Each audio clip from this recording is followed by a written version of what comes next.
Sprawdzałyśmy wersję spalinową, sprawdzałyśmy wersję hybrydową. Przyszedł czas na elektryka, czyli to, co teoretycznie ma przed sobą najbardziej świetlaną przyszłość. O tym, czy Hyundai elektryczny jest najbardziej ekonomiczny, najbardziej ekologiczny, przekonałyśmy się podczas naszego tygodniowego testu i tygodniowej przygody z tym samochodem. Wrażenia są naprawdę dobre, a już zaraz opowiem Wam dlaczego.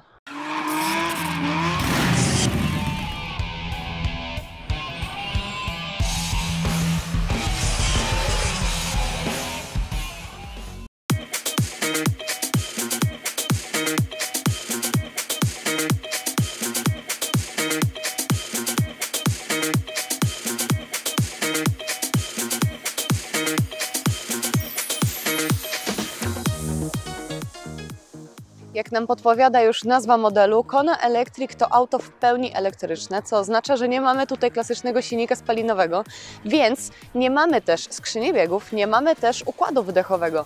Zamiast rur wydechowych zwykła, prosta, lekko falowana listwa, która pomaga już odróżnić te wersje na tle pozostałych kon jeżdżących po mieście. Z przodu natomiast zabrakło wlotów powietrza, bo już nie ma co chłodzić. Jest za to taki panel, delikatnie żłobiony, perforowany, który podnosi atrakcyjność tego samochodu, ale też właśnie pozwala go odróżnić na tle innych odmian. Mamy także dedykowane specjalne felgi oraz kilka zmian stylistycznych we wnętrzu względem podstawowych wersji, które czasami wynikają z faktu, że jest to elektryk, a czasami po prostu pomagają nam zwiększyć ergonomię użytkowania tego auta. Zaraz zobaczymy jakie.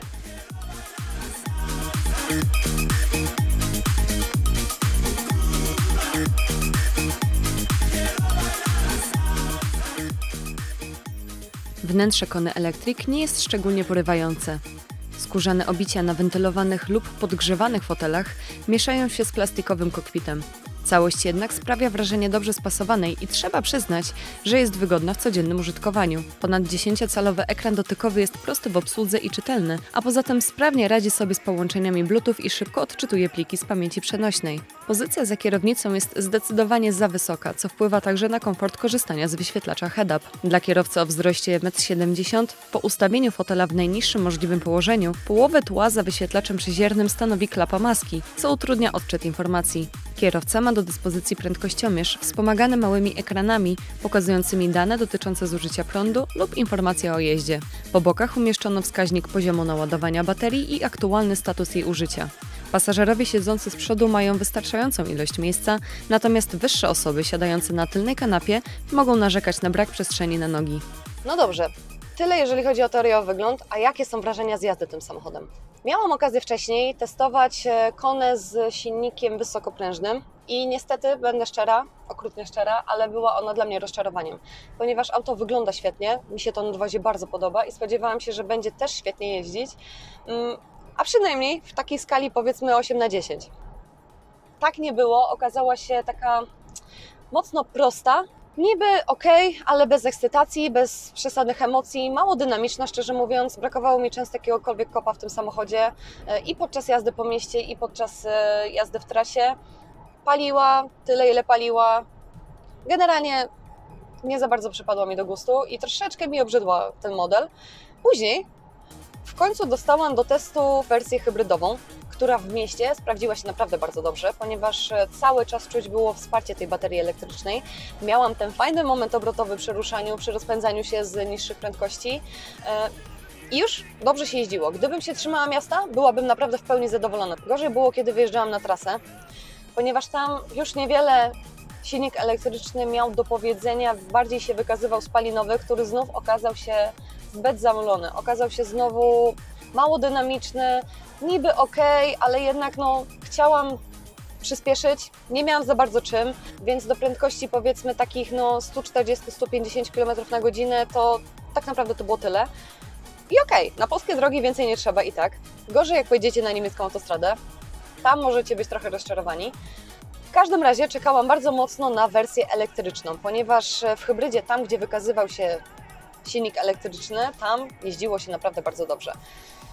W wersji elektrycznej, kiedy trafiła do mnie Kona Electric, wsiadłam i pierwsze, co od razu poczułam, to to, że jest naprawdę szybka.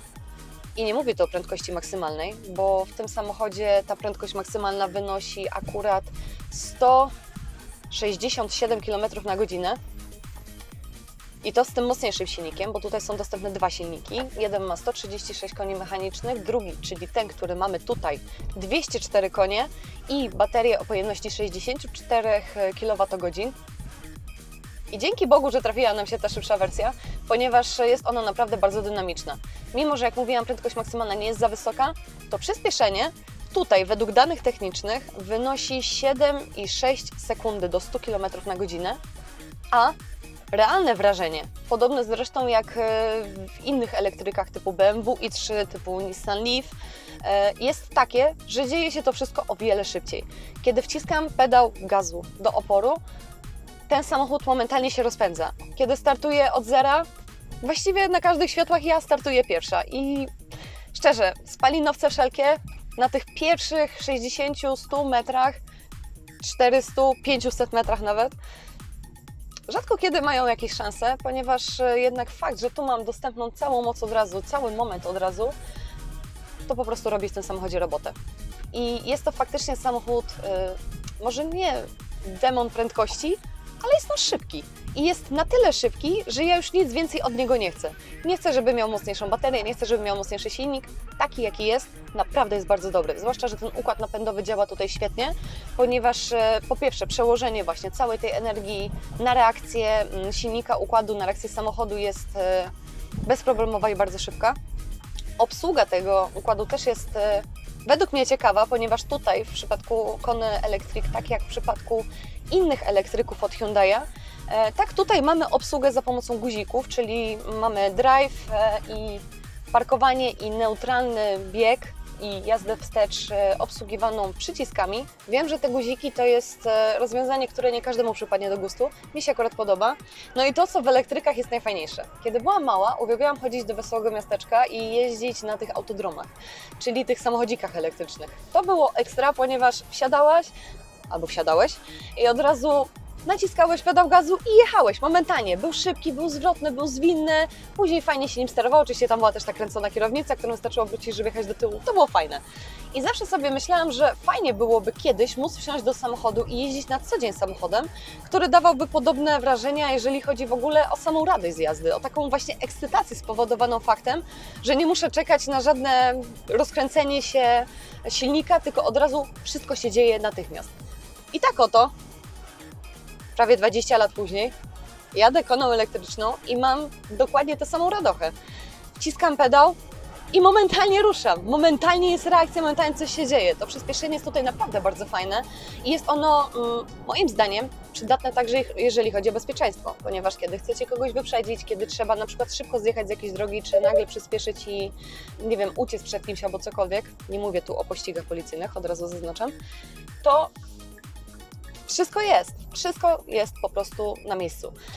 W dodatku bardzo fajny zasięg. Ten samochód potrafi przejechać na bazie moich dotychczasowych doświadczeń. Ja też nie jestem super ekologiczna, zaznaczam to, i ekonomiczna.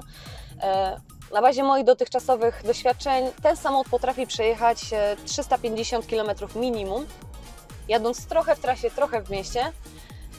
Wiem, że średnio generalnie zakłada się, że będzie w stanie osiągnąć 450 i jest to wynik osiągalny, ale wiem, że też jeżeli warunki sprzyjają, jeżeli macie do tego talent, to i 550 możecie osiągnąć, ponieważ zużycie tutaj baterii jest u mnie na poziomie około 20 kWh na 100 km.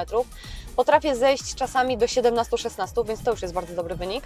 Wiem, że są mistrzowie w tej kategorii, pozdrawiam kolegów redaktorów, którzy osiągają 12 kWh na 100 km, no to tu już możecie jechać w trasę. Możecie jechać na różne krańce Polski i myślę, że spokojnie nawet bez ładowania by się często obyło. A jeżeli chodzi o ładowanie, to z kolei ja mam ten luksus, że w przypadku mojego miejsca pracy mam dostępne bezpłatne stacje ładowania. Nie szybkiego, tylko te klasyczne, normalne. I kiedy podjechałam z baterią naładowaną w 20%, zostawiłam auto podczepione do stacji, 8 godzin, 16 minut, miałam 91% i komputer twierdził, że jeszcze 1,5 godziny i miałabym 100. Jeżeli ktoś akurat ma taką wygodę, że może w trakcie właśnie tego 8-10 godzinnego dyżuru w pracy zostawić samochód do ładowania, spoko, super, idealnie. Reszta może ładować w domu, choć jeżeli chodzi o zwykłe gniazdka, to ładowanie może potrwać kilkadziesiąt godzin nawet. Ponad 25, prawie 30, na to trzeba się uzbroić, więc wtedy już zostawiacie samochód na ponad jeden dzień podczepiony do ładowania. No ale możecie też skorzystać ze stacji szybkiego ładowania, wtedy około 1,5 godziny, godzina i macie to z głowy. W testowanej przez nas wersji wyposażenie Kona Electric obejmuje m.in. czujniki martwego pola, adaptacyjny tempomat z funkcją zatrzymania i wznowienia ruchu, ostrzeganie o ruchu poprzecznym przy cofaniu, czy przednie czujniki parkowania. Najtańsza Kona Electric w standardowym wyposażeniu Style ze słabszym silnikiem o mocy 136 koni i baterią o pojemności 39 kWh wyceniona została na 155 900 zł. Sprawdzana przez nas mocniejsza wersja napędowa dostępna jest od poziomu premium za 193 500 zł.